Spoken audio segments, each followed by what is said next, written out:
Well, the weather makes you not want to go outside, or maybe you want to avoid snow. We got some up in Buffalo. Too bad we're not going to get to watch a snow game as they move that to indoors in Detroit. But point of the story, maybe you want to sit back and chat with me. So I'm Mike Asti, and this will be a Mountaineer live chat here, once again in the midst of a lot of sports news in terms of West Virginia athletics. So last time I did one of these, WVU had an athletic director. Not the case now. And of course, I've done other shows and there's tons of our coverage at WV Sports Now. But any of you want to chat along and have a conversation, give me your perspective. Tell me why I've been right. Tell me why I've been wrong and what you've been reading and hearing from me. Obviously, Shane Lyons out as AD. What will Neal Brown's future be? That's going to be a major question mark. This team still trying to fight for bowl eligibility, but by the time you listen to this, that may not be a thing if they can't take down Kansas State, who's ranked number 15th in the country. They do beat Oklahoma. That's a big program win. First time in WVU football history they beat Oklahoma as a Big 12 rival, obviously winning that Fiesta Bowl now feels like many moons ago.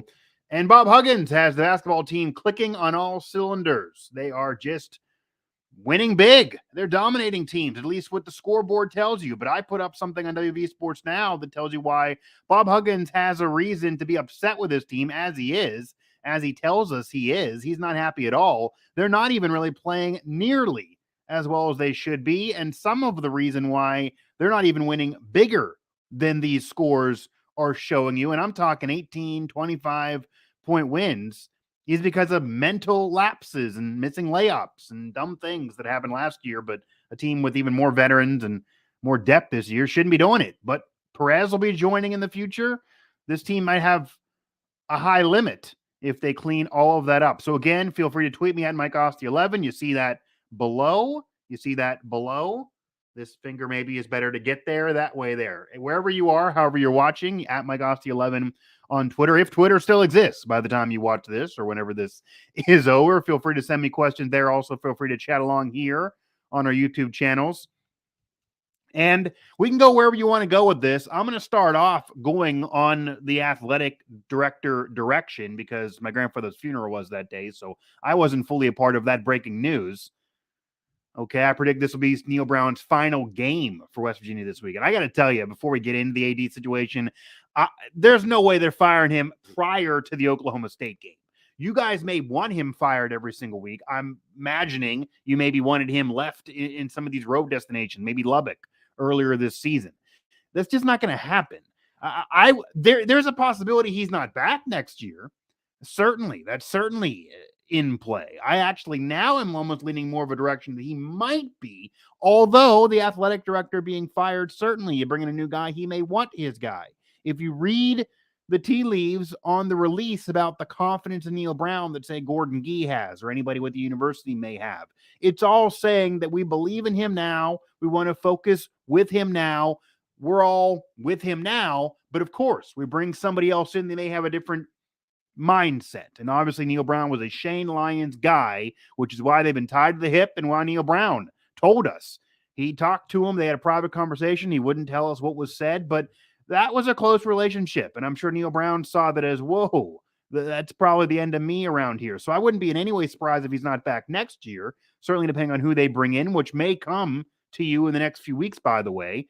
If he is back, I do think it's because the recruiting class is being so solid coming in. And I've talked about this ad nauseum, but a lot of these players want to play for Neal Brown and this coaching staff. And if he's not there, they could lose a lot of kids, even though they say they're locked in right now. And maybe they lied to me. Maybe him being gone will be a different story and will change their mind. Who knows? But the one thing that is not going to happen is that he's not coaching Oklahoma State. He's not coaching against the Cowboys. That's just not a classy thing to do with one game left in the season. I get if they lose to KSU, they would no longer be in play for a bowl game, would lose bowl eligibility. But they might make him make the decision on JT Daniels, who at that point would be a vet who might be leaving, and or Garrett Green, or maybe they would tell him what to do, but maybe they'll throw that on him for that final game. And this team at times is playing like they still care about the man. Look at the Baylor game. Look at Oklahoma. Yes, it's been a roller coaster ride and dip after and Who knows what team will show up right after that Oklahoma win? Who knows? It could be a totally different story. It could be right back to how they played against Texas Tech. Could be right back to how they played in Ames, Iowa against the Cyclones. Obviously, right before those games, they played well. Looked like they were playing for Brown. Looked like at Oklahoma. We'll see. But that would not be a real classy thing that with one game left, you're firing him. It is your final home game. You're not leaving him anywhere. But I can't see that out of all things. What I do want to revert back to, though, is the athletic director decision. So some maybe were surprised why the Neal Brown decision didn't immediately follow. Maybe some of you wanted the Neal Brown decision to happen first. Maybe some of you are more out on Neal Brown than you were on Shane Lyons. And and I wrote about this throughout the season, I can get being done with Neal Brown. It is his fourth year. This program is floundering. This program did take a dip from last year, and last year was a mediocre bowl loss that took a dip from the year before that finally looked like they were going somewhere. You don't get the slack that Don Nalen got, the Rich Rodriguez got. This is 2022. You're not going to get 5 or 6 years somewhere to turn it around. It just won't happen. Fair, unfair. That's the world we're living in. This is year 4. Last year's team was the same team as the year before, and last year's team was worse than the year before. And COVID was involved the year before, so that was less of the situation last year, and the team just played worse. That's more of a hit than this year for me. But you bring in JT Daniels, you do what you think you have to do to fix things, even though you also do lose other players, Messidor, etc. Fair, unfair, that does go on Brown. And some decisions, the 4th and 1 against Pitt, you win that game, you make that call, that maybe changes the whole course of everything. There's a lot of people believe the team was down going into the Kansas game. I mean, the next week at home. Kansas better. The Jalen Daniels was good when healthy. Yeah, they were flirting with rankings prior to him getting hurt, but you're 13.5-point favorite. You're at home. You played real well against Pitt despite losing. They should have certainly won that game, especially with scoring all those points. But there are some of my colleagues that believe that once they lost to Pitt, they were bound to lose again because they were just down and the vibe was bad and you scored a lot of points because Kansas defense was bad. And West Virginia's defense was really bad earlier in the year. So who knows? If that's the case, I'm not saying I believe it, but if that's the case, that's on Brown. And there's been things that you certainly can point to. And again, it's year 4. You got to stabilize yourself for conference realignment. You got to make the program look as good as it can. Having a coach that you feel like is dead man walking, how is he going to go into future recruits? If I'm telling them I'm in my last year, or they clearly think you're on the hot seat, or they're, listening to Mike Asti or reading WV Sports Now or anywhere else, continuously talking about the coach's future and all these guys' future. I get it. It's hard. So maybe you want to bring in a new guy and at least have a period of time that you'll have some stability. But the buyout's really, really high. A lot of these coaches, some people want, say Hugh Freeze, for example, that's thrown out there all the time by some. A lot of money that'll have to be paid there, plus the buyout. I don't care if boosters involve themselves. It's a lot of money both ways. And Shane Lyons is still going to be owed about $4 million. So Lord help us in terms of the money that West Virginia University is going to have to be throwing out there. And if you have a kid going to the school there, I wouldn't be shocked if tuition somehow increases, even though it's not supposed to be a direct correlation, obviously, between the education and athletic department. So I can understand being out on Neal Brown and being out more on Neal Brown. But Shane Lyons, to me, was more of the problem that needed to be removed. And this is what some others talked about. This is what Pat McAfee talked about. Shane Lyons is the guy that put you in this situation with Neal Brown. Shane Lyons is the guy that awarded Neal Brown a contract extension for more money and a buyout that treats him like he's freaking Nick Saban after 2 years and a mediocre bowl win. Yeah, and I'll get to Bob Huggins in a moment here, by the way. I'm happy to have some basketball conversation as part of this. They play coming up. They've been winning, and they look good, even though they had certainly made some dumb mistakes all the way through. So that might be a way to have this be a basketball school again, and maybe Huggins will save you and rejuvenate that program, which hasn't been great. Only one tournament win in the last several years, and certainly last year, not good at all. But certainly looks like it's headed in a much better direction thanks to the transfer portal than the football program. Back to football, though, for a moment. Again, Shane Lyons more of the problem for me because he awarded Neal Brown the big money, the big extension, all the security of that buyout. And the buyout is part of this. I just brought it up. $20 million, $16.7 million if they would do it at the end of this season. That's a lot. It's a lot on a buyout. And I get it's a major program, but my Lord, again, there's a lot on a buyout. When you got to hire somebody else as well, you're going to be looking at the staff as well. You're paying Shane Lyons, which isn't factored in. And I in no way would blame Neal Brown if he wants to take every bit of that. I'm not in any way. I know some out there are saying if he really cares about West Virginia, if he sticks to what he said a few years ago when he was crying and saying he'll bring him back to glory, that he should just give up the money. He should just quit, resign, and not take the buyout, or else work out a deal and get a lower buyout. Why?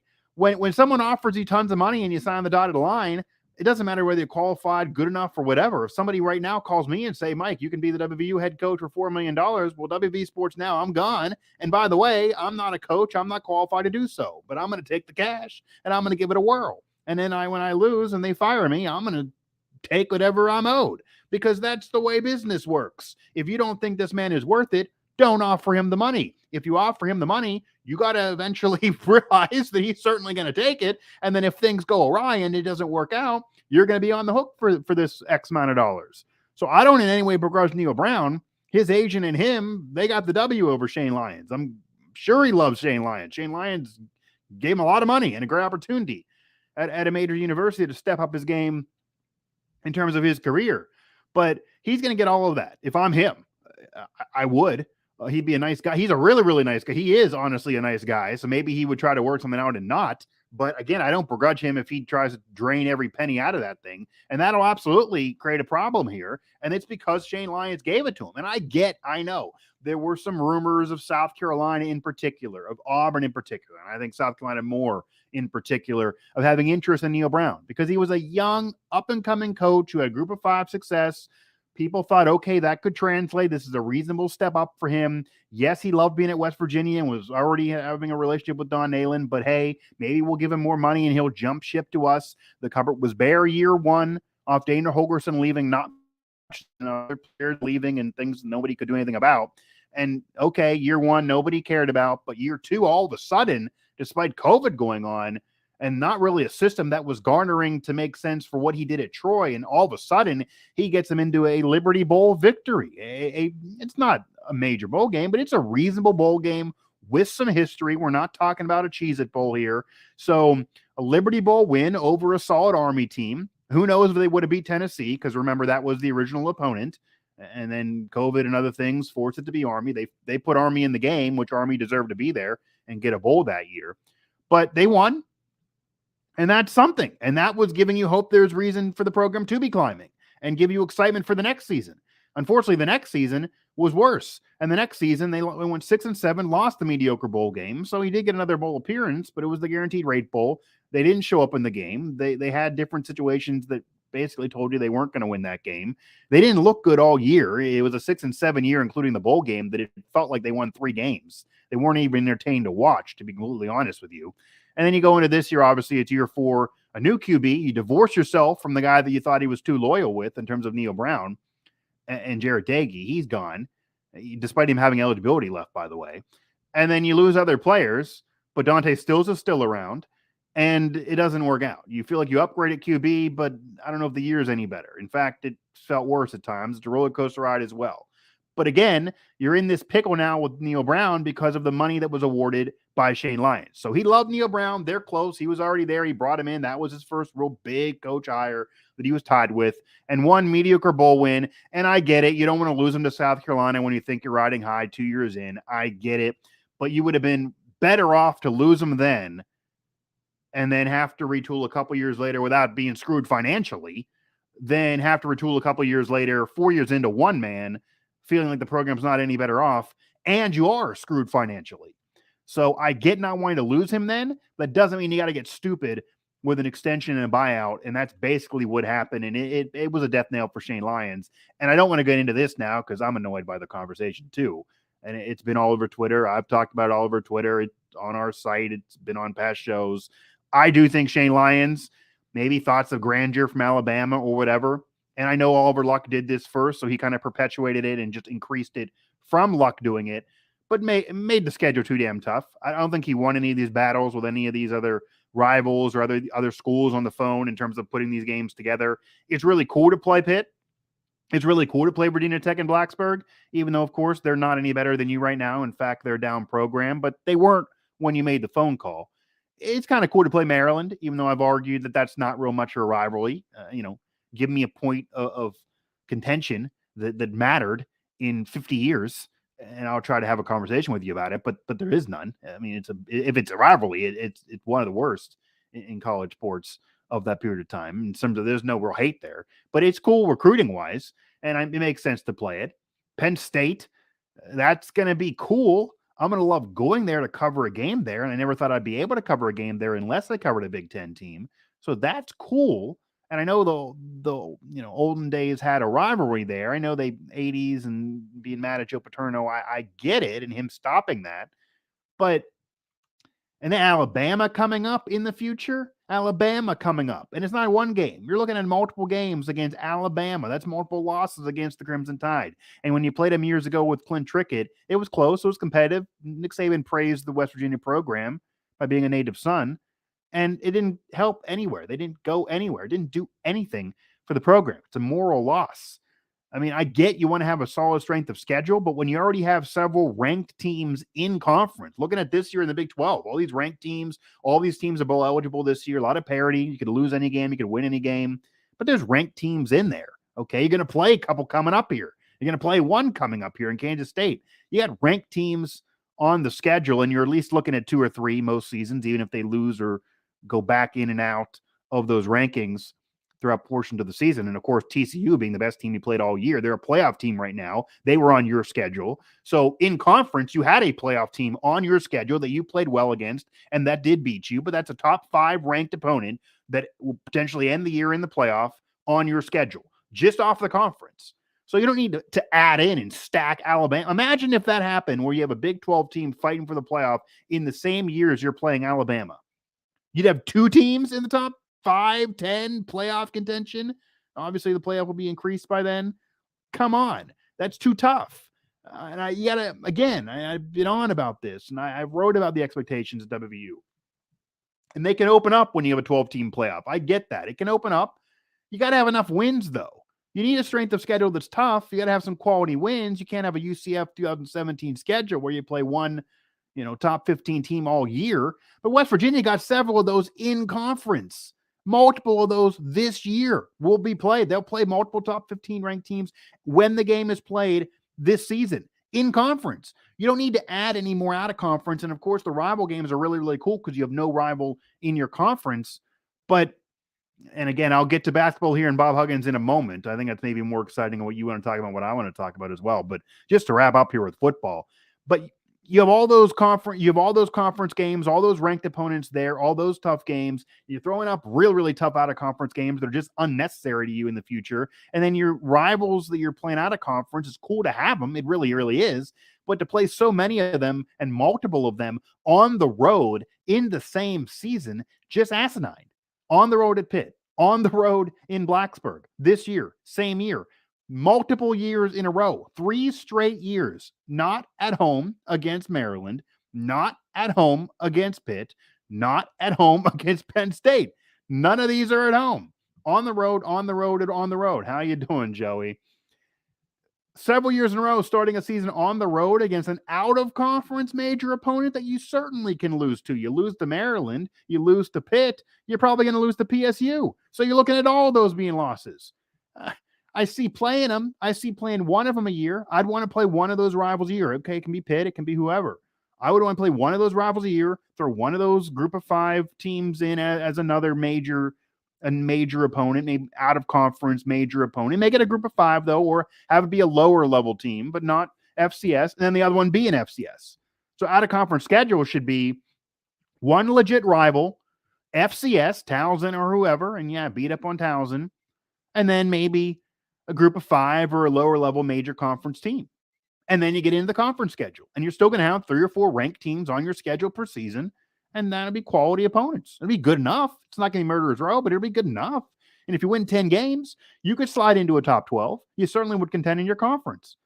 If you win 8 games because you got all these tough games on the schedule, and you got Alabama there who you're going to lose to, even if it's competitive, you're going to be having some troubles. You're not going to get in with 8 wins, 9 wins. Probably not going to be enough. Even if you say, okay, I got 9 wins, but I played real tough against Alabama and this other team beat somebody else that's not as good at Alabama. They're not going to care. They got more wins. Strength of schedule absolutely matters. It really, really does. It should. But you also got to have enough wins, and they're stacking the schedule too tough. So the death nail of the schedule, the death nail of the freaking buyout situation with Neal Brown, that was the death nail of Shane Lyons, and put all those nails in his coffin as he's out as AD. Tons of names. There's even been rumors of Oliver Luck doing it as a bridge for a couple years. Someone brought up Mike Carey. I don't see that. Obviously, he's loved at West Virginia. Kind of was ousted unceremoniously, despite what he did for the women's basketball program. That's just not going to work. I don't see. I know Pat White put out some comments there. I think you mean Oliver Luck when you're saying the schedule goes back to Shane. Shane, obviously the most recent, who just got fired. Yes, I know it goes back to Oliver Luck. The portion of the rivalry goes back to Oliver Luck. Playing Alabama multiple times in a row when the playoffs going to be extended and you're going to have Pitt back on the schedule is Shane Lyons. Right when you're getting Pitt back on the schedule and the playoffs going to be expanded to where you might have a better chance of getting in, you throw an Alabama on the schedule back-to-back years. So you're losing a game built in before the season starts those years in a row with the rival game, with the Big 12 schedule, all of that. It's going to be rough. Hey, Paul, what's going on here? I'm assuming you meant back to Oliver. But again, and I know Matt Borman, who was brought up by Pat White, it's interesting to me how well they know each other, because Pat was basically leaving Morgantown when Matt was kind of starting his career. I know obviously he was a student and had a master's as well. He's done a lot of great things at LSU, does a lot of things in terms of the Mountaineer Club and then the Tiger Club or whatever the hell it's called.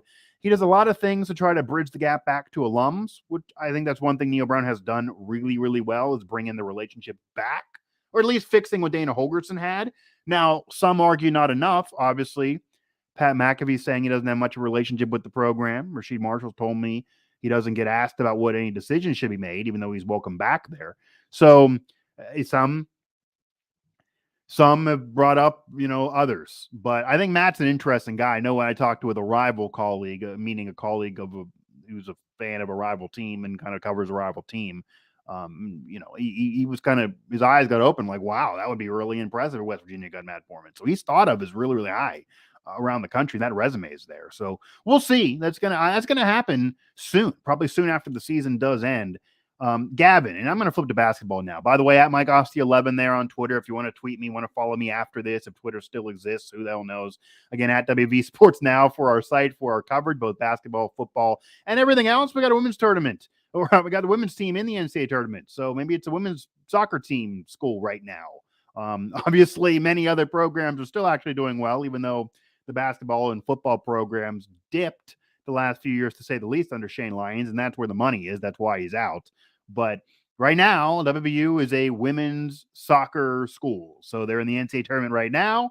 Feel free to go to our site for our game coverage there. They're playing at Penn State, Big 12 champs. So they got a championship nonetheless, what they do in conference play. The women's basketball team looks really, really good as well under Don P. in a new era of women's basketball. We'll see what they do in conference play as well. Okay. WVU smoked Oklahoma like Hunter Biden. Okay. I'm not going to read the rest of that, but they played. Look, I don't think they won. It was a big win, but remember, they lost the turnover battle. Okay, they lost Garrett Green obviously came in there and sparked them, but they lost the turnover battle and they won, and it was a nail biter at the end. I don't need to smoke anybody. Oklahoma's not nearly what they used to be. This is not a great Oklahoma team. So this isn't the same as if you would have beat Oklahoma with the Tavon Austin game where they lose 50-49 and he puts all those all-purpose yards. Or if you would have beat Oklahoma even last year in a close game, or even a few years ago. They've been competitive at times and haven't got a win prior to this season, but this is by far the worst Oklahoma team of the last 20 years, certainly since West Virginia has been in the Big 12.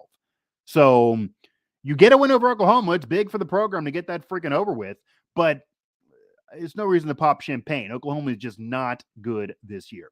I do want to get over to the Bob Huggins would be exposed because we're talking the football team's schedule maybe being too tough for who they are, especially out of conference. Gavin, I'm going to a little disagree with you there, man. I don't think out of all the things you can criticize Bob Huggins for, and he's a Hall of Famer, a basketball Hall of Famer. We're not talking about, WVU Sports Hall of Fame, which we'll get in, but he's now a basketball Hall of Famer, the Naismith Hall of Fame. We're talking everything. He's there, deserving. He should have been in years earlier. because they put in coaches during their career. They want them to be able to be at the ceremony. They don't want them to already be dead. And a lot of coaches go until they're 80, 70 plus years old. So I don't think Huggins will, but Huggins is in, should have been in years ago, 900 plus wins. Who knows? Maybe he'll finish with 1,000, multiple Final Fours, Sweet 16s, Elite Eights. Did it at Cincinnati, Kansas State, and WVU as his main places. Obviously, a little bit, was at places prior to Cincinnati as well. But those are his main three core in terms of major programs. He won most of his games, and he put Cincinnati on the map. Okay, yeah, Kenyon Martin was there, but he got hurt in that tournament, and he put him on the map. Kansas State had one of their better seasons they hadn't had prior to Huggins with Huggins, and they definitely didn't want him to go anywhere. He couldn't, obviously, turn down a chance to go home, go back to Morgantown. He brought WVU to their best season since Jerry West. Took them to the Final Four for the first time since the 50s with Jerry West. And even though they've claimed the NIT title is now a national title from the 40s, because that was the better tournament then, so okay, that's a national championship. They runner up with Jerry West. And then the next best season is Deshaun Butler and Bob Huggins, 2010, winning a Big East, a gauntlet of a tournament that it was. And he was only there a few years. So maybe that early career, early tenure, incredible success at that point, getting there in 07 and then happening in 2010, made people a little spoiled. But the best tenure for really WVU basketball over a decade is still this, even though the last few years haven't been great. Got McBride into the NBA. A lot of players who weren't supposed to be great. Obviously, Javon Carter, who's having now tremendous success in the NBA with injuries going on with the Bucks and getting some playing time, almost 40 points not too long ago, a few days ago, about a week ago. So that's all Huggins. And he got, and in Sweet 16s, it's not like it's just the Final Four and they never get in the tournament again. Was runner-up to Kansas in a gauntlet of a Big 12 before in the Big 12 tournament. Who knows about the future? Sweet 16 otherwise. Yeah, it's only one tournament win the last few years, and that included a COVID season. And last year was really, really bad, and it can't happen again. He's now acclimated to the portal. And yeah, there's things to criticize him for. He was very resistant to the portal right away. Sometimes he's stubborn. Sometimes things don't go his way, and sometimes I don't know if not every decision's perfect, and not every coach is going to be perfect. Not every coach is going to be winning all the time. He's not Teflon. But he's a Hall of Famer. He's a legend at the school. He's not going anywhere. The school is not going to get a better coach than him after him in terms of legendary legacy. There's a reason why he's going around with other coaches who have won a national title, and he has not, unfortunately, in terms of promoting the conference and whatever in college basketball prior to the season starting, because he's a freaking Hall of Famer. And the overall career is just as good as many coaches who are in. John Chaney was in before him. He had a worse resume, less wins, less tournament success, all that. And it took Huggins forever to get in. I don't know if it's a personal thing or what. Jay Billis talked about how it was insane that it took him several years. So Huggins is in. He deserves to be in. He's not going anywhere. He usually gets the most out of his kids. He really, really does. You could point to the Oscar situation. Maybe he's too stubborn. Maybe that cost him Oscar Shibway. Who knows? But again, it feels like now he's okay with going to the portal. He's regrouped and he's okay with being in the portal, and it's the new system. And out of all things you can criticize Huggins for, now he's trying at the portal. He's created depth. He's improved the team. We'll see about conference play. And maybe stubbornness has been a problem. I don't think schedule is, though. Okay? That's where I'm going to go ahead and disagree, Gavin. He got on the phone and wanted to play Gonzaga. Obviously, you don't have to play Gonzaga. They're well out of conference. And who knows about, if they come to the Big 12. And it'll be tougher when they do, by the way. They'll have more ranked teams, better teams are playing game in, game out, not just occasionally, even though they'll still be very good. But he's the reason why they played Gonzaga. He played Gonzaga. He wanted to play Gonzaga. Not every coach in the country is going to make that phone call. They want to be scared of Gonzaga in a way. He wants to play them. He wants to get in tournaments that if you win, you can get to Gonzaga again. He's not afraid. They're going to play Auburn this year out of conference. I know it's at home, but they're going to play out of Auburn. Why would you turn down Auburn coming to Morgantown and say, no, I'd rather go to you? No, you're going to play Auburn. Started the season as a top 15 team.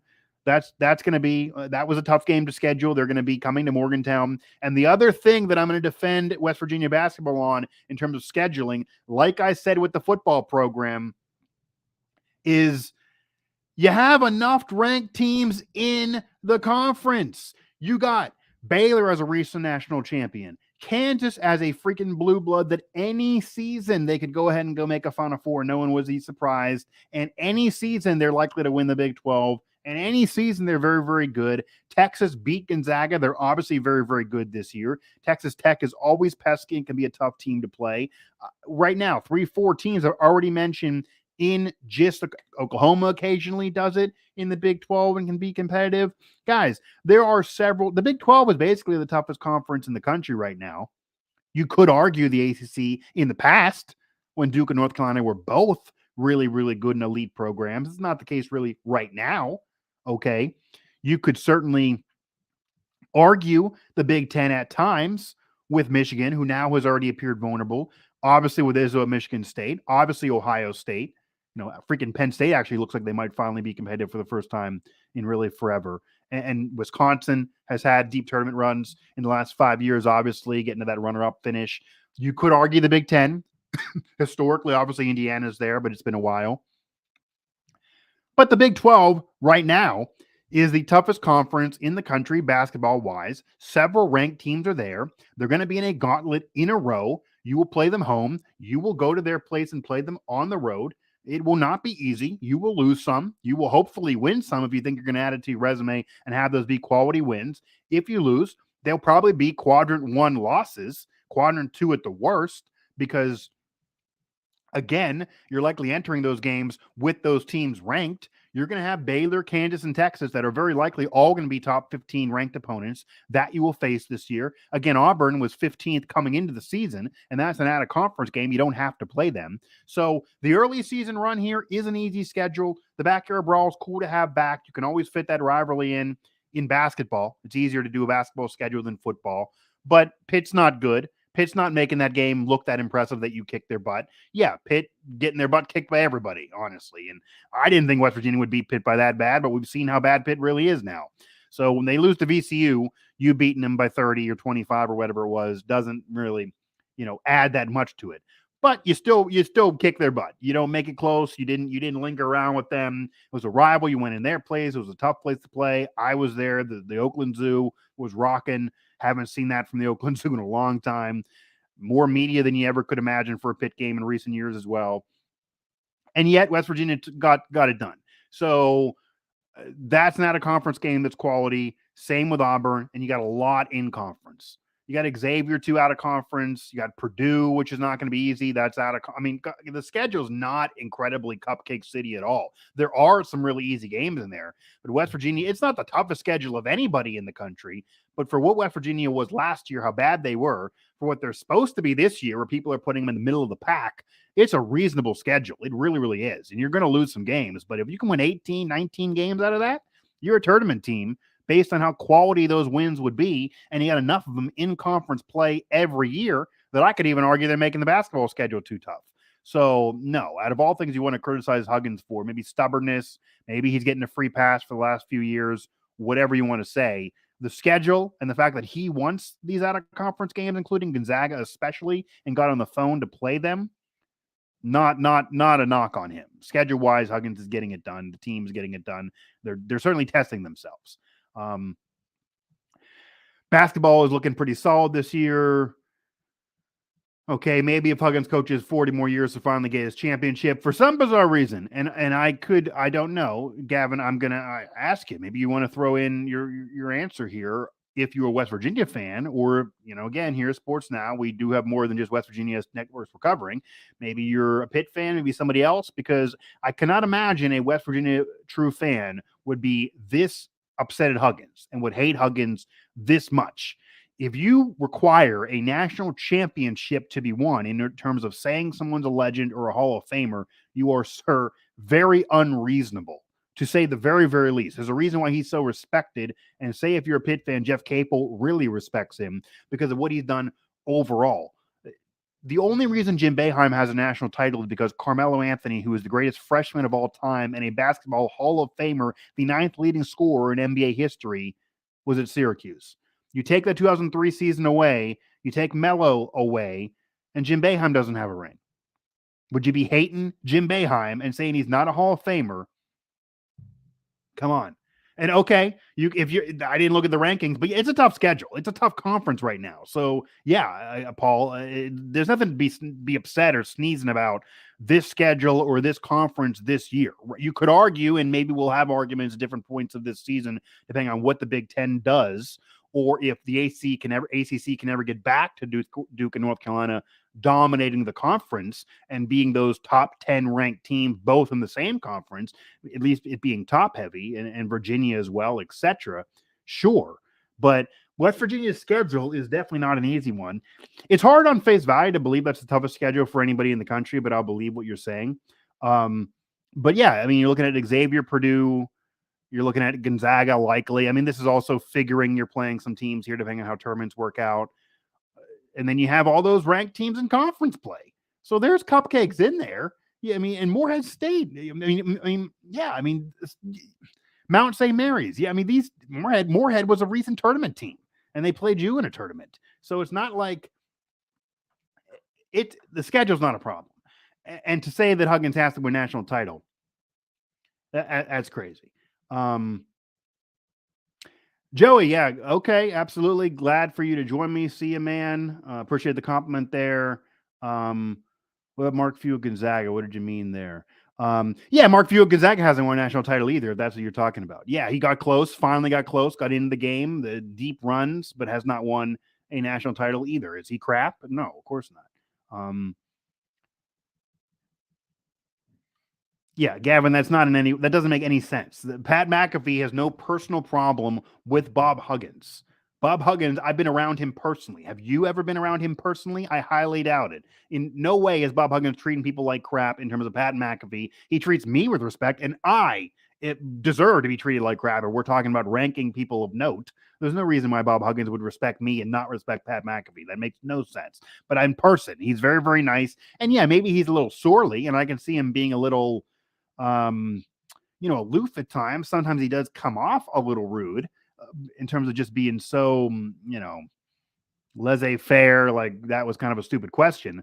But again, Bob Huggins is treating me with respect and not Pat McAfee. That makes no freaking sense. But again, the reason, and I won't talk about this if you want, Pat McAfee doing a hype video for Texas. Okay. And it was Texas basketball. I feel like people are acting like this is Texas football. It was Texas basketball. I get it doesn't look good. Okay. I didn't find it to be as disrespectful as a lot of fans did. I'll tell you why.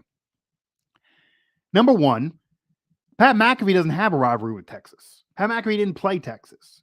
I get if you're still a fan of the program for all these years, then that would make sense to hate Texas if you're Pat McAfee. But it's not Pat McAfee's fault that he was basically, ushered away from the program. After 13-9, the man admitted he almost committed suicide. He was so hated by a lot of Mountaineer fans. I know what happened at his parents' house in Plum and what went on for a long time. So they were basically, stalked. So to say that he was treated well would be not correct. The fans did not in any way treat him well for a long period of time. He wanted to come back sooner, didn't feel welcome because of Dana.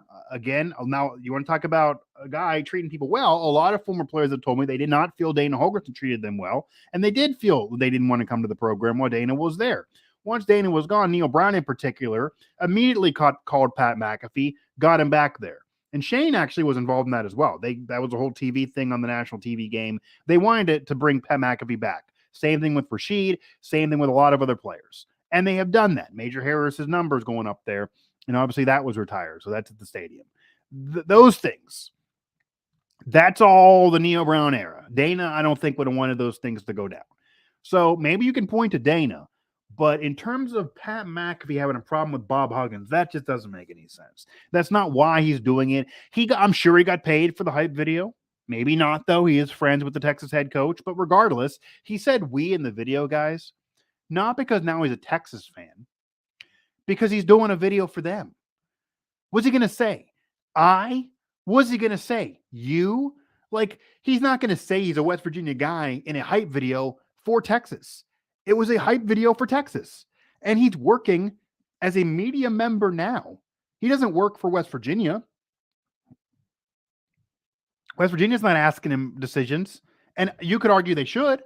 You could argue they should hire him for something. I don't know if that would work now with him having more of a media career now, but I don't think it's been right by the program to distance themselves from Pat McAfee or any other notable alum. There were a lot of great ones, okay, that are not far, that are very vocal in media. Pac-Man Jones is another one, even though maybe you'd be scared what he's going to say. He's out there. He actually has a Believe Network podcast just like I do. So these guys, maybe they should be more involved. Rasheed Marshall lives in the same neighborhood I do, in a suburb of Pittsburgh, and he's an hour away, and they didn't want to bring him back there for a decade. That's insanity. Okay, that's crazy. So Major Harris should have had that number retired years earlier. There's really no reason to wait. Okay, forget what happens in the pros. Waited at college is all that should matter when you're talking about a college number. Pat White's number should be up there too. Doesn't matter what happened with the Dolphins in the NFL. We're talking about college. That's why you get it. It shouldn't matter the NFL. It's a different thing. So I think a lot of those things have been handled wrong, and for many, many years. And prior to Shane Lyons, prior to Neal Brown, prior to Dan Holgerson, a lot of those decisions I think that were wrong. But that's not Pat McAfee's not sticking it to West Virginia to do a hype video with Texas, and I don't think Bob Huggins has anything to do with it. Pat Mack is a national name now in sports. He's doing to spread his popularity even more. It's just business. Yeah, I'm more in that direction. I mean, I don't know if we got money or not. I think he probably did. The guy gets paid for everything he does. Like, why do you think I haven't had him on? He gets paid when he's not a cheap guy. He's a high price commodity to get him on. Is it really worth it to you to put him on? Is what you got to think about. And that's no knock on him. He's a businessman. He's probably the most successful in terms of media, not obviously playing. Granted, the playing career was fine. He's actually nominated for the Pro Football Hall of Fame, even though I don't think he's going to get there. But he retired early to embark on this media career. He went to Barstool right when maybe he was criticized, but that was very smart because it built up his platform. Then he's now on his own. Millions upon millions are watching that YouTube show. Getting on Game Day is incredible for his career. Still having the WWE contract is incredible for his career. And just everything else he's doing. Just everything else, because that's not even the tip of the iceberg. So, yeah, in terms of former college player, maybe player in general, in terms of a media career, Pat Mack is probably going to end up being the GOAT of that thing. And I know there are a lot of them. Troy Aikman maybe is someone we could talk about because he's been doing color commentary with Joe Buck forever, now Monday Night Football. But Pat Mack, right up there. I mean, he's having a great success. In terms of current former player who's involved in college football media now, he has the biggest platform of them all. That's why I asked Neal about his comments. That's why they were relevant, and that's why it sucks when he's talking down on your program that he played for so long, but the program is down now. So that's what he's going to say. He's not going to say, oh, West Virginia's going to win every game when obviously they're playing poorly. What are you going to do? Yeah, the reason why, so Huggins blames his players. And I actually wrote about this on the site. The reason why West Virginia fans love Bob Huggins so much is, number one, he's brutally honest. Good or bad, he's honest. I think a lot of West Virginia fans, blue-collar fans, respect that, okay? Number two, obviously, he's been tremendously successful, and the brand name of freaking Huggins with your school is why there were only 2 coaches that went to Big 12 media days, and I'm not talking about locally. I'm talking about a national media circus, a media car wash that included going to New York, etc., and it's not the Big East, so they're going up to national media conversation. They're getting on ESPN. 2 coaches. One has a recent national championship at Baylor. The other, Bob Huggins. So you're not getting that if, say, whoever is your coach, okay? You got Bob Huggins. You got a Hall of Famer, okay? That's a big freaking deal. And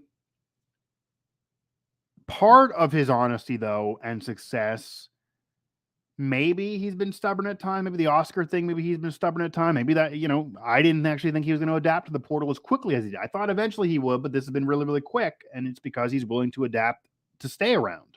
Okay. But he's really honest when he talks about the schedule and everything. And I think people like that.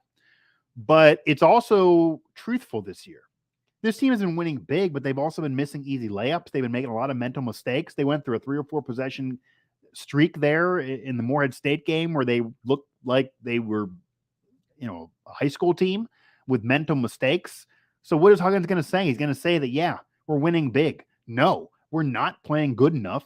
Yes, we've made tons of mistakes. Yes, we should be playing a lot better and winning by more. And we're going to get better because we're going to get Perez and we're going to have Trey Mitchell being better than he is. So I think Huggins being really, really honest, really, really successful.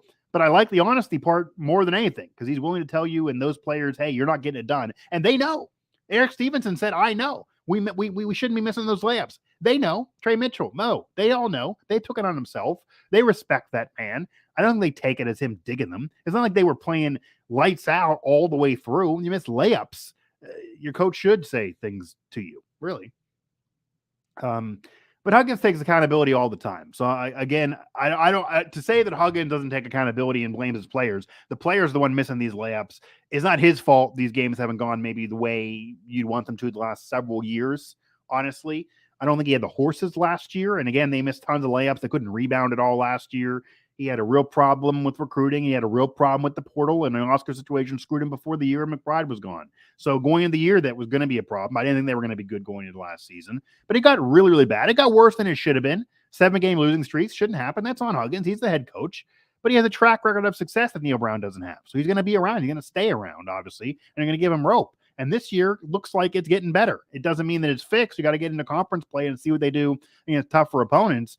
But the missed layups, I have no problem with him bringing that up because they haven't played really, really well despite winning really big. And I kind of like a coach who's willing to be honest and say things like that. I don't think he thought they'd be missing layups, by the way, when he brought them aboard. But again, Perez is not yet there. He's probably going to play around conference play, and Trey Mitchell's only 6 weeks removed from surgery. So this team is not fully who Bob Huggins brought aboard, and Perez might be the even best player, certainly the best shooter there from Manhattan. He brought him over in the portal. He called him 38 times and got him over here in the portal. So once he gets on the floor, if he plays well, that's on Huggins. So we'll see how he plays, but there's no reason to believe he's all of a sudden going to suck after he was good prior. And that is a player brought in by Huggins who will make that team even better. And again, Trey Mitchell not healthy. So there's reason to believe they're going to get even better, and there's reason for optimism, but there's no reason why you can be mad at him calling out players for missing layups, because I don't care whether you recruit them as a 1, 2, 3, 4-star or whatever. They should not be missing layups. That's not on Huggins. That's not on anybody else. You shouldn't be missing layups in that regard. But again,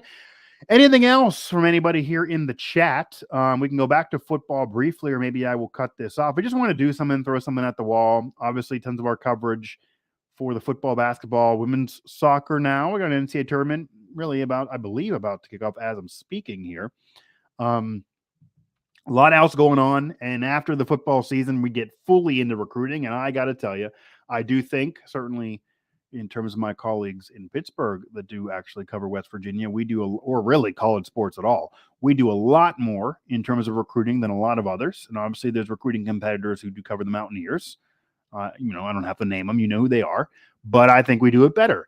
And we're going to keep doing it better. And we got recruiting season coming up. So that's going to be a big deal. The signing days, what this recruiting class looks like. If you think these recruits do leave the program and decommit, Jaheim White keeps saying he's locked in, but he's locked in for the coaches. If they're not there, and he keeps mentioning Chad Scott in particular, you lose Brown, do you lose them all? Do you keep Brown because you want to keep these recruits? Do you lose Brown and keep the others because you want to keep these recruits? Do you care about recruiting because you should, and that should be part of your conversation? You lose all the recruits that right now are pretty solid. That puts you further behind the 8 ball. But do they fit in system-wise with the new head coach? They got to think about that too. A lot of question marks. What do you think JT Daniels does? Got another year of eligibility. He could come back. He can go somewhere else. Do you want him back? Maybe you don't want him back, but honestly, then is he going to his 4th school in 6 years? He's certainly not going pro by any means. His draft stock plummeted this year. Do you go with Garrett Green to start next season, or do you want to go back in the portal again? Because Garrett Green looked really, really good against Oklahoma, but I got to temper a little bit the fact that Oklahoma is really, really bad, especially defensively, especially run defense-wise. He was the perfect guy to, try to get by that Oklahoma defense, and he did. But does that keep on? There's a reason why maybe they have some concern over throwing, although he did throw a laser beam, a rope, to brace Ford Wheaton for that touchdown. So he was really, really good. But is that the Oklahoma defense? Is that him? Do you want him as the guy? If you do have him as the guy, does that then mean Nico's gone? Because we're not talking about a veteran there who has 1 or 2 years left. That's talking about a sophomore who's going to have plenty more years left if you're Garrett Green, you're going to be the starter there. So Nico, who you brought in, I heard from some that he doesn't like this whole I'm going to sit for 2 or 3 years type of thing. He doesn't want to do that. So do you lose him then? Do you want to lose him? Or do you want to have him start? I don't think that's where I would want to go, because then you're really risking it. He hasn't hardly played, obviously, besides the Townsend game. But still, where do you go? A lot of question marks will surround this football program after the season. Certainly recruiting is going to be a big part of that. What they do in the portal, do they go back in the portal to fix things quicker? And if Neal Brown's there, what's the rope? I wouldn't go more than 1 year, obviously, despite the extension. 5th year, 4th year, really already. Something got to give at some point. Who do you bring in, though? Because a lot of decisions are needing to be made before you fire a coach, because it's a lot more complicated than an NFL team where you fire a coach and you lose recruits, you lose players to transfer. We've already seen a couple. You have a mass exodus again. It can put your program further back than it already is.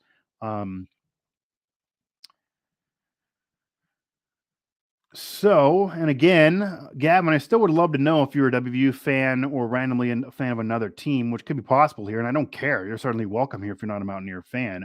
But it does not make sense to me how the coach who brought the program the greatest success it has ever had, unless you're maybe 19 years old and didn't really care about it or experience it, and who had a tournament win just a couple years ago, had a Sweet 16 run not that long ago, got a player that was his that's currently having NBA success in Javon Carter that no one predicted that to happen, is now willing to go to the portal, has brought better players into the portal. And yeah, last year sucked. It's totally on Huggins. He certainly has said that that's a bad season. Obviously, you lose 7 games in a row multiple times in a year and don't make a tournament. It's really, really bad. But there's reason to believe it'll be better this year, despite a tough schedule that we talked about. We'll see when they get to that schedule.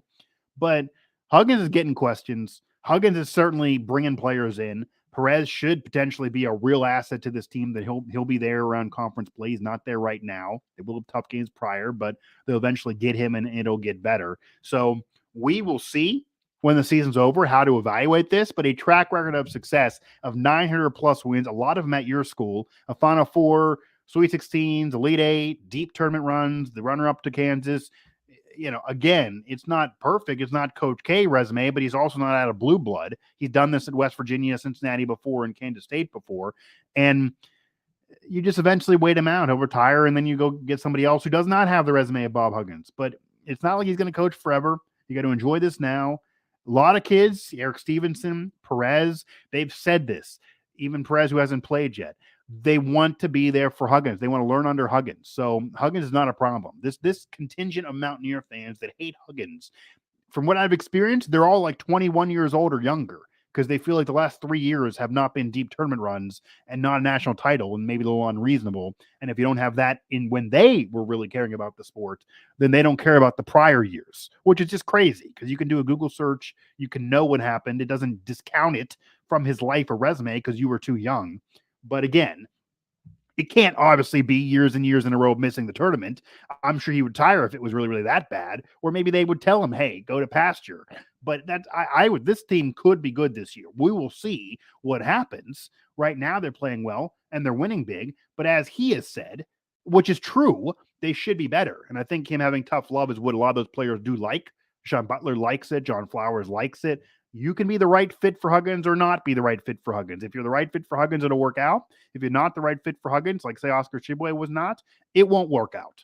Okay? Not everyone can play under Huggins. 100%. I agree. That maybe is a negative.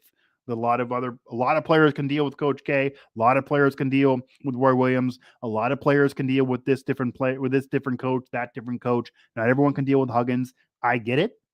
Jay Wright, a lot of players can play for him when he was doing it obviously at Villanova. Not everyone can do it for Huggins, okay? Huggins is a different personality. He's not going to change in that regard, and maybe that is a little bit of a negative in this day and age, but he has been willing enough to adapt to go to the portal, which I think is big and can help you quickly turn this around. Last thing maybe on Huggins before I do wrap this up here. Huggins had a bunch of selfish players the past couple of years. I think the players he has brought in even against lesser competition, have shown they want to compete. That might be a fair point, actually. And I'm not going to say necessarily they were selfish players the past few years, but I don't know if they were Huggins guys. And he kind of alluded to that, hey, if these might not be my type of players, these might not be players that fit with me as well as others. So I think he kind of retooled things for a reason, honestly, just reading those tea leaves. And these players, you can't gauge how good they are against this competition so far. Certainly not against Morehead State or Pitt or Mount St. Mary's, even Bowling Green before. It will depend on conference play. It will depend on some out-of-conference games prior. It is a tough schedule, so they could be better than last year and still not be good enough and only have 16, 17 wins, and that wouldn't be good enough for the program. You should expect more than that, but they are much better already. They will get Perez. They will be better. Mitchell will get healthier, and Eric Stevens really has become this team leader regardless of who's the best player, and he's really good as well. So there's a mix of youth and talent and veterans there. A lot of players have had this experience there, which is good, but also experience elsewhere, which is good. And they really do feel like they respect Huggins and they do want to be there. You get that vibe from Eric Stevenson. You get that vibe from Trey Mitchell and others that they want to be there. They want to learn from Huggins and they respect him. And that's a positive thing right there. I don't know if that was the case the last few years. So it'll remain to be seen, but that's a positive right now so far in the Mountaineer basketball season. And we will learn a lot here in the coming weeks. We will learn if this football team can finish strong. We will learn if this football program is going to be led by a new head coach. We will learn where this athletic program is going to go in terms of an athletic director. We will learn what that means for the recruiting class, National Signing Day, and if they get other recruits or they get those recruits to become commits or they keep those commits. Or they keep those players on the roster and they don't transfer, or they get other players from the portal to come aboard, or we get the decision from JT Daniels, or what they want that decision to be, or who they want to be quarterback, and the decision then from Garrett Green or Nico. All of that is to come. I'm sure we will talk before that. In fact, we will talk many times prior to that. I will try to do more of these. And even if Gavin wants to keep on joining, and that's fine. He gets a little unreasonable with Bob Huggins takes, but hey, if we want to talk football, maybe Gavin will be a little more reasonable there, or whatever. Well, I don't care who joins this. Again, it's open to fans of all of the teams that we cover or elsewhere, but certainly, obviously, this is a Mountaineer live chat for a reason. We can talk football. We can talk basketball. We can talk tiddlywinks if West Virginia competes in that, and who knows? They certainly have the ability to get it done throughout Olympic sports. So maybe we'll talk the rifle team if you want. I throw those posts up in the notebook occasionally. Again, WV Sports Now for our coverage of all Mountaineer athletics. Also at WV Sports Now on social, West Virginia Sports Now on Facebook, and myself there. If you do want to follow on Twitter at Mike Asti 11. Again, if Twitter still exists, I'll be there. If it doesn't, then find me somewhere else. But regardless, the website will be there, so you can go there for your coverage and a lot, it's an understatement, of questions that are still needing to be answered to really know the future of not only the football program, which is the most important, the basketball program really, and the athletic department. All of that we need to know. All of that remains to be seen. All of that will make more of this conversation more legitimate, but I still wanted to get one of these out there. It's been a while since I did one of these. Had a lot of going on in my personal life with my grandfather. And hey, positive news, my baby now sleeps through the night. So thumbs up to that. Hope she keeps it up there. BPA, Mike, I am joining late. Do you think WVU football wins tomorrow? I'll give you that. Before we wrap this up, no. I'm not saying they can't, but I don't think they do. The reason why, even if JT Daniels plays well, or Garrett Green plays well, or whatever the case may be, and I'm going to give you a prediction right now because we're not going to know until kickoff. So I guess this end part won't be evergreen as much. I like to keep these at least evergreen enough for a few days. I think JT Daniels starts, but Garrett Green gets a heavy load of action, meaning it's similar to the game against Oklahoma.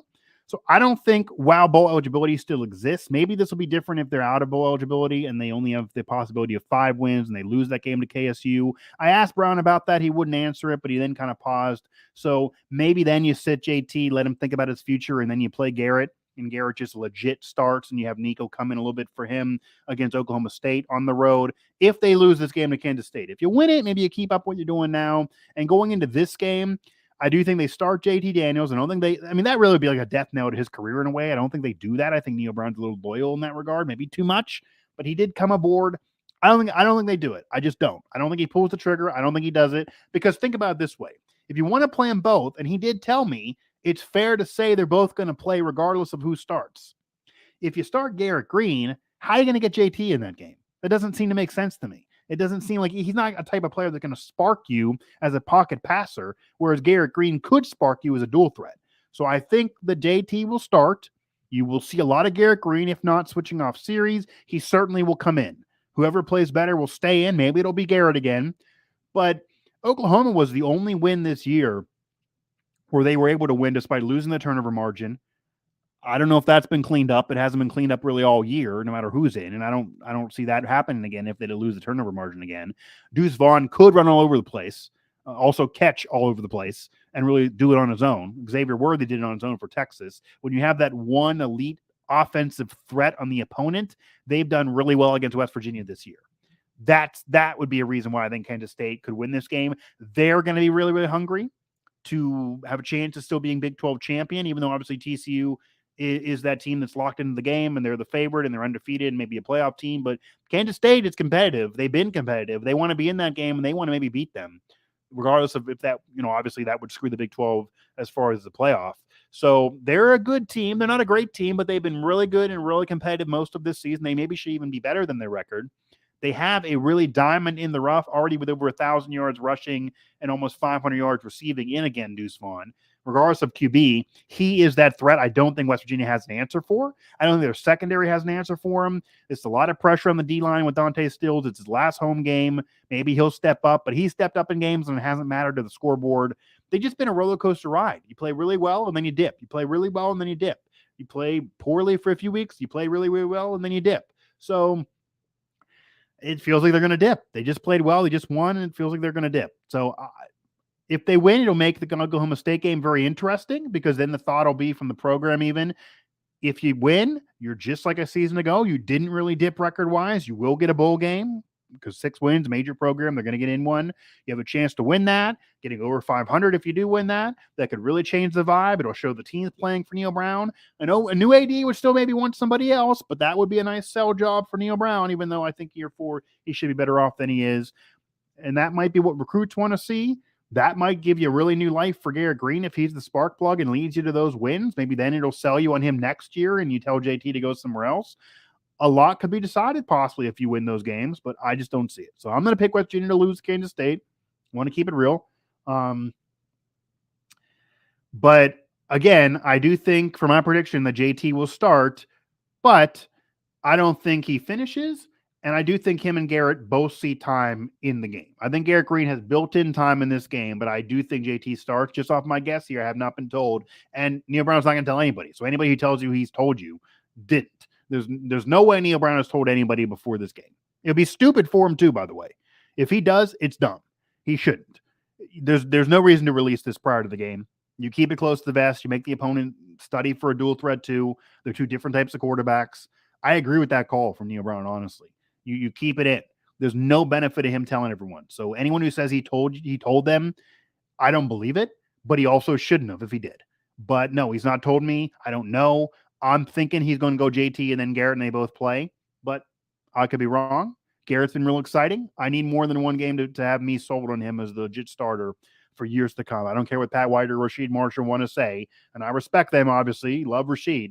But if they're sold, great. I need more than one game to be sold. So we'll see if that happens. I think he plays regardless. I do think West Virginia loses, though, but if they win, it'll make that Oklahoma State game very, very intriguing, even though it's a game that all the best you can do is be 500, but it'll be a pretty freaking intriguing game for the best you can do is being 500. But they got to get through Kansas State first to make that happen. Will West Virginia be a basketball school again? Will Huggins usher in a new era and actually turn this thing around? Brought in transfers. It has a better roster. They want to play for him. The schedule's tough, though. We will see. And what other program amongst West Virginia athletics will be able to hoist a trophy or carry the flag for the athletic department? It wouldn't be positive, though. You want it to be football, obviously. But the women's soccer team in the NCAA tournament, you got to give them respect there. The women's basketball team having a solid start to the year with a new era and new coach. Got to give them respect there. We'll see. A lot of these questions will be answered here in weeks to come. I'll be back with more of these, though, until those get answered, and we'll just talk in circles again and really not have anything known either way. Next week will be a huge test for basketball team as well. We'll know a lot more about them after their tourney. 100% in Portland. That will be absolutely big. We will know more then. 100%. Although, to be fair, BPA, they still won't have Perez. I mean, that's a great shooter, a great scorer that Huggins really, really wanted. You will not get him to conference play. You won't have him in that. That'll definitely test you. But there is an argument that even through that, even if you're winning or losing, that you'll get Trey Mitchell healthier because he's only 6 weeks removed from surgery right now, and you will get Perez later on. You don't have him now. So the team should get better later on, regardless of that tournament. But that will certainly tell you a lot more than we currently know about the team. So that is fair.